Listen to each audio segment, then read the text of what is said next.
Let's bring a candle into the dark ages.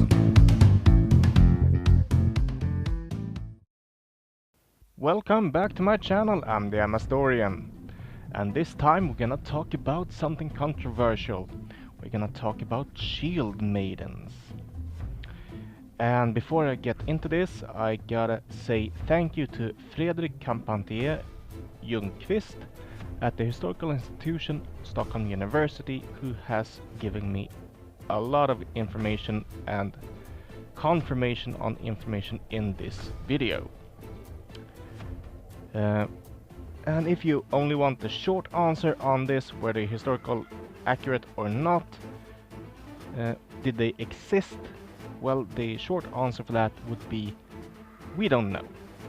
The sources are there archaeological finds or the historical accounts in texts are too incomplete and too uncertain to be sure. Did they actually exist or were they fairly common? We don't know. Now let's get into it in the deep end. Well, first we're gonna have to look at the sagas and make up with those. Well, the sagas are predominantly written down in the 13th century. And they probably are just that, sagas. And they are supposed to depict events happening in the 9th century, meaning there are 400 years of oral tradition between the events taking place and the time when they are written down, meaning there are lots of place for people to actually change the sagas quite heavily. And probably they were changed a lot. Why? Because people tend to want entertainment. And this was entertainment for the time. So the bard that was simply retelling these stories would change the story depending on what the audience wanted. That means these stories probably depict more about what the 13th century people thought about the people in the 9th century than what the people in the 9th century actually was. So, can we trust these sagas at all? Well, that is a very, very dodgy question. I would say they probably depict the 13th century mindset about the 9th century a lot more than Shieldmaidens at all. But they do depict Shieldmaidens, some that should have existed. We know that Erik the Red and Leif Erikson did exist, and one Shieldmaiden that may have existed, according to the sagas, is Freydis Eriksdottir, meaning Erik the Red's daughter, and sister or half-sister depending on the story, see what I mean here, changes, to Leif Erikson. She is supposed to run out 9 months pregnant with a sword and basically challenge the Native Americans to a fight, since they are trying to attack the farm where she lives in, probably Newfound Island. We don't know, but probably Newfound Island, since we have found settlements there. So she runs out and challenge the Indians to fight, and they go, oh shit, she's crazy, let's get out of here. But does this mean she was a Shieldmaiden? That she goes bonkers because her home is invaded, grabs a sword and goes out and fight? No, it doesn't. It means she just grabs a sword and defends her home. Another point, or another story, is a more historical account. Sitoslav I, his invasion of Bulgaria, and the siege of Dorostolon 971. Yeah, it's a city in Bulgaria where the Byzantines was sieged by Rus, meaning Vikings in Russia.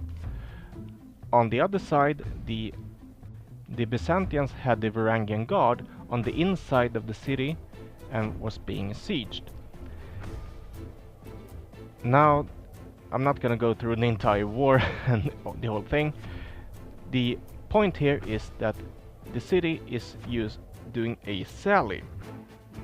Since they are low on food, they are doing a sally, and according to documents, they are using Shieldmaidens in that sally.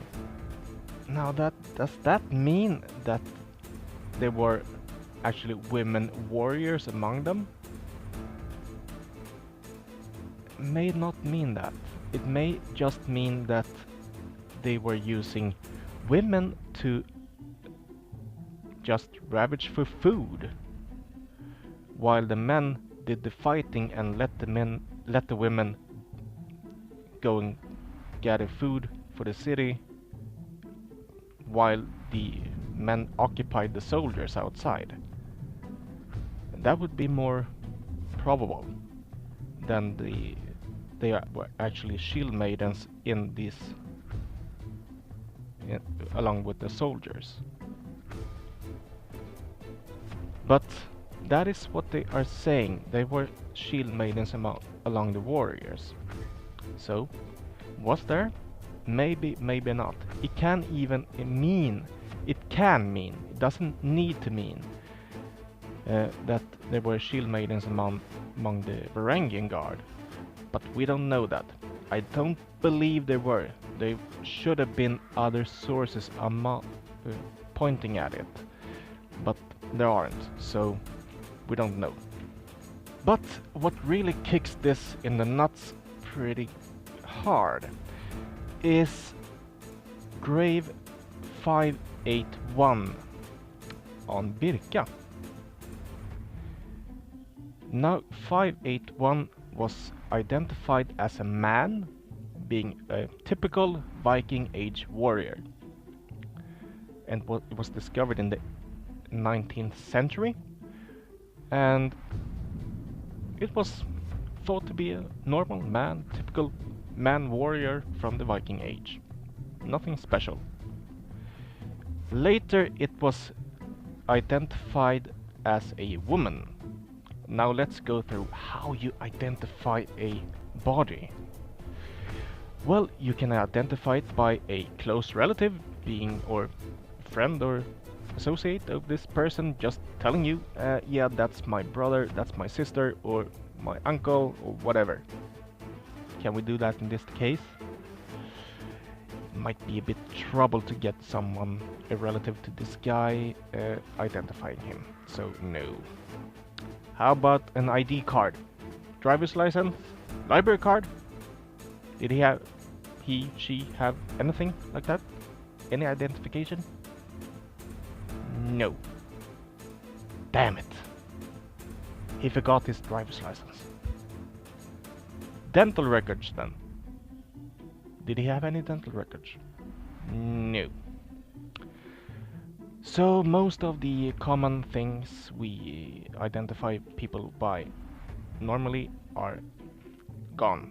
We can't use them. So, grave goods. That was what they used in the 19th century to identify this grave. And they looked at what was in the grave, offerings to this guy, or what was in it. What was given to this guy to aid him in his life after death. And then you look at what is typically man or woman-ish, and see what it is. And this guy had a lot of weapons.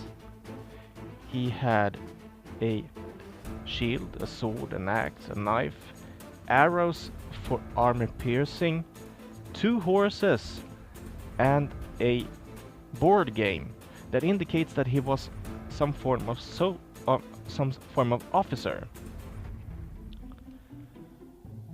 So yeah, this should be a man.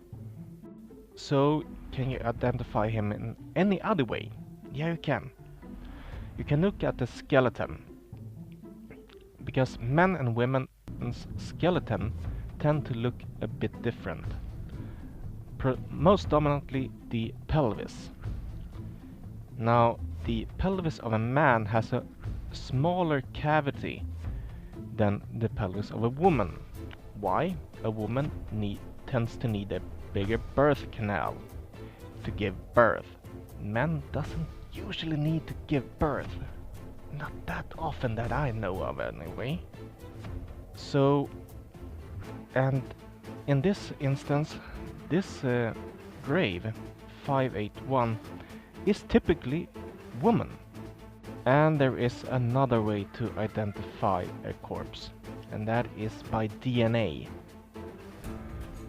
You look at the Y and X chromosomes and see if it's male and female.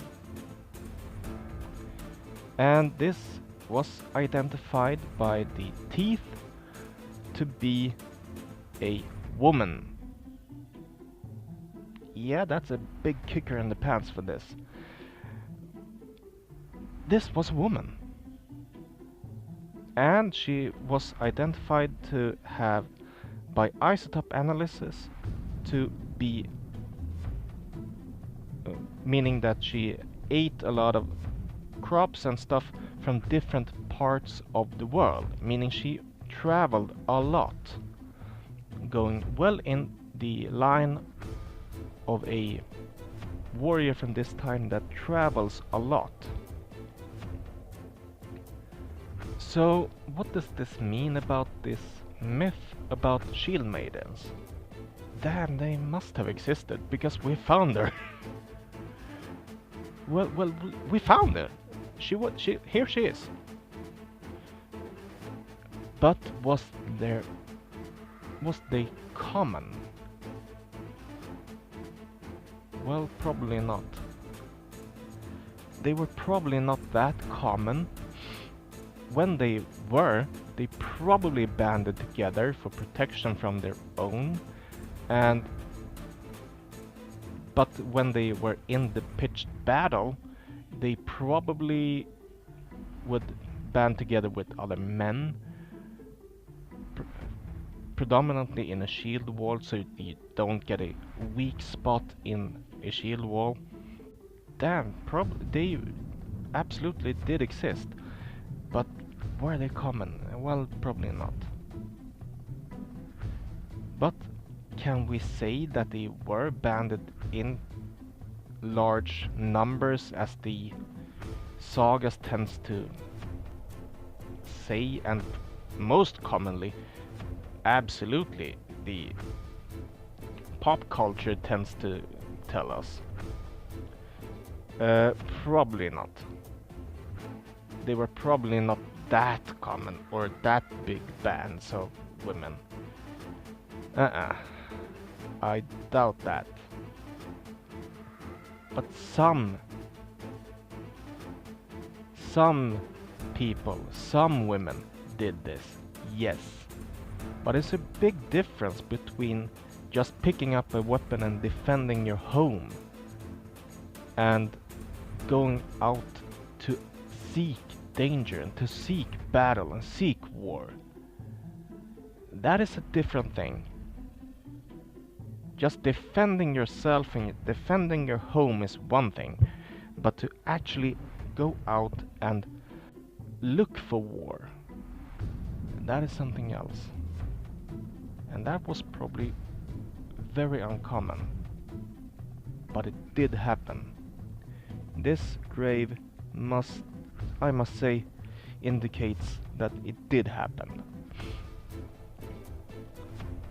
But was it common? No. And that will be all for me for now.